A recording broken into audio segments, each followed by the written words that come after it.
تو اب اس کو دونوں شوہر میں جو شوہر زیادہ پیارا ہے وہ اسی کے ساتھ جنت میں رہے گی انشاءاللہ۔ حضور، ایک بہن نے سوال کیا ہے کہ وہ اب تک کے نماز نہیں پڑھتی تھی، لیکن یہاں پر بیانات سننے کے بعد دل کی دنیا میں تھوڑی سی انقلاب پیدا ہوئی ہے، اب وہ نماز پڑھنا چاہتی ہے، لیکن کئی سالوں سے اس کی نمازیں قضا ہوئی ہیں، تو قضا نمازوں کا ہے اور اسے پتہ نہیں کہ اس کی نمازیں کتنی قضا ہوئی ہے، تو وہ کیسا حساب لگائے اور کس طریقے سے وہ پڑھے اور انہیں کس طریقے سے وہ ادا کرے؟ یہ سوال ماشاءاللہ بہت اچھا ہے، جس بہن نے بھیجا اللہ اس کو جزائے خیر عطا فرمائے۔ دیکھیے، اگر نمازیں چھوٹ جائیں تو آپ حج کریں یا عمرہ کریں، آپ نے جو نمازیں چھوڑی ہے حج کی برکت سے نماز چھوڑنے کا گناہ معاف ہوتا ہے، لیکن نماز کبھی معاف نہیں ہوتی۔ نماز کی قضا آپ کو کرنا ہی پڑے گی، اس کو قضائے عمری کہتے ہیں۔ اب قضائے عمری میں یہ بہت غور سے سننے کی بات ہے، آپ کو قضائے عمری ادا کرنا ہے کہ آپ نے کی جتنے سال کی نمازیں چھوٹی ہے آپ کو وہ ادا کرنا ہے۔ تو پہلے آپ اس کا حساب لگائیں کہ آپ نے کب سے نماز پڑھنا شروع کیا، اور اس کے بعد آپ کی نمازیں کتنی چھوٹی، 2 سال کی 5 سال کی چھوٹی، تو وہ سب آپ کو ادا کرنی پڑے گی۔ لیکن آپ کو اندازہ نہیں ہے کہ آپ کی نمازیں کب سے چھوٹی ہے، تو اس میں آپ یہ دیکھیں گے کہ آپ بالغ کب ہوئی، سن بلوغ کو آپ کب پہنچی۔ جب سے آپ بالغ ہوئی ہیں اس وقت سے لے کر جب آپ نے نماز شروع کی اتنی نمازیں آپ کو قضا کرنی ہیں۔ اب تاریخ نہیں پتہ، سن نہیں پتہ کہ کس سن میں بالغ ہوئی، کس تاریخ میں بالغ ہوئی، تو ایسی صورت میں یہ ہے کہ لڑکے جو ہے وہ 15 سال کی عمر میں اور لڑکیاں 12 سال کی عمر میں عام طور پر بالغ ہوتی ہیں، عام طور پہ مسئلہ یہی ہے۔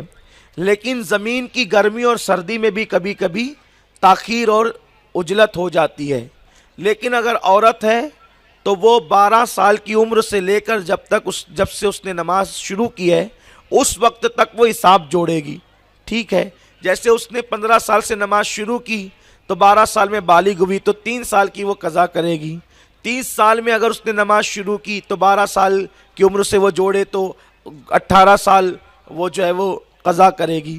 اس طرح حساب لگائیں۔ اچھا، جب قضائے عمری آپ ادا کریں گی تو آپ کو صرف فرض اور واجب ادا کرنا ہوگا، سنتیں اب آپ قضا نہیں کر سکتی۔ تو اس میں آپ کو اختیار ہے کہ پہلے آپ 15 سال کی مسلسل یا جتنی بھی چھٹی ہے فجر کی فرض فرض فرض فرض سب ادا کر لیں، پھر ظہر ظہر ظہر ظہر سب ادا کر لیں، پھر عصر عصر عصر سب ادا کریں، مغرب مغرب عشاء عشاء، اس طرح پھر عشاء کی فرض اور اس کے بعد واجب وتر، اس طریقے سے آپ ادا کر سکتی ہیں۔ یا بہت آسان طریقہ یہ ہے قضائے عمری کا کہ آپ جو ہیں جس تاریخ سے قضائے عمری شروع کر رہی ہیں اس کو کہیں لکھ لیں، اور آپ کو 3 سال کی قضائے عمری ادا کرنا ہے تو آپ جب فجر پڑھنے لگے تو قضائے عمری والی فجر پڑھ لیں، ظہر پڑھنے لگے تو قضائے عمری والی ظہر پڑھ لیں۔ اس طرح آپ کو ٹائم بھی کم لگے گا، آسان بھی ہوگا، اور جب 3 سال گزریں گے اس طرح تو آپ کی پوری قضائے عمری ادا ہو جائے گی۔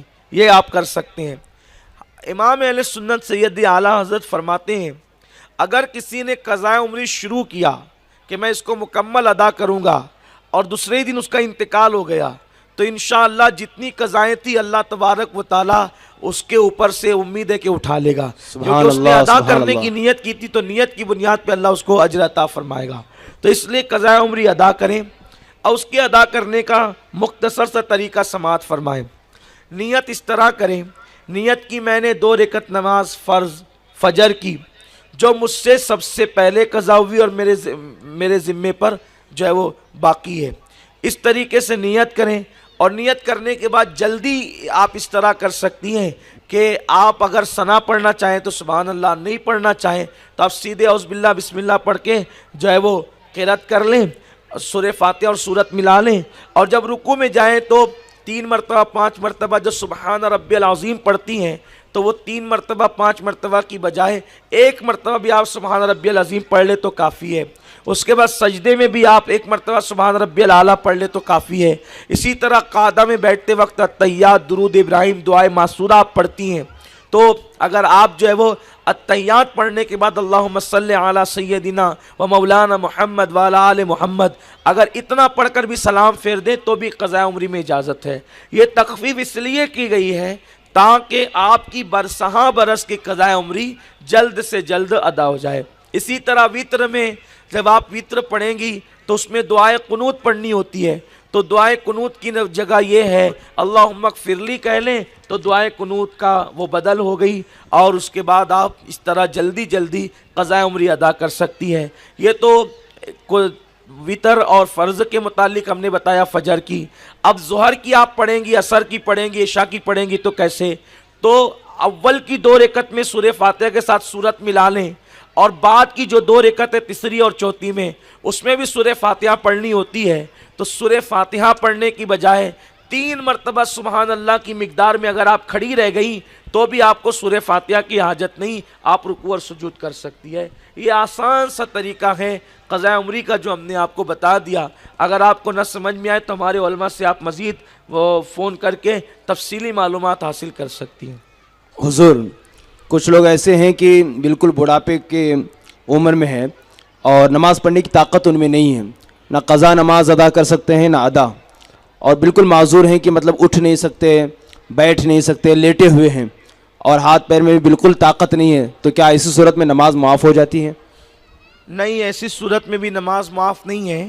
کھڑے ہو کے نہیں پڑھ سکتے تو بیٹھ کے پڑھیں، بیٹھ کے نہیں پڑھ سکتے تو لیٹ کر اشارے سے پڑھیں، لیکن نماز پڑھیں۔ وضو نہیں کر سکتے تو تیمم کر کے پڑھیں۔ جب کھانا کھا رہے ہیں، پانی پی رہے ہیں تو میں تیمم تو کر ہی سکتے ہیں، اشارے سے نماز پڑھ ہی سکتے ہیں، تو ان پہ نماز معاف نہیں ہے، ان کو نماز پڑھنا چاہیے۔ بالکل حضرت، ہاتھ پیر حرکت نہیں کرتے، لیٹے ہوئے ہوں، بس جان باقی ہے، اور بس سن بھی نہیں سکتے، بات بھی نہیں کر سکتے، صرف دیکھ سکتے ہیں، ہوش نہیں ہے۔ ہوش ہے، ہاتھ پیر میں بالکل طاقت نہیں، حرکت نہیں کر سکتے، ہاں، اور دیکھ سکتے ہیں صرف، لیکن جان ابھی باقی ہے۔ دماغ اور عقل کام کر رہی ہے۔ ہاں، تمام چیزیں پہچان رہے ہیں لیکن بات نہیں کر پا رہے ہیں، سن نہیں پا رہے ہیں، ہاتھ پیر میں حرکت نہیں ہے، دیکھتے ہیں اور سمجھتے ہیں بس، اشارہ بھی نہیں کر سکتے، آنکھوں سے اشارہ کرتے ہیں۔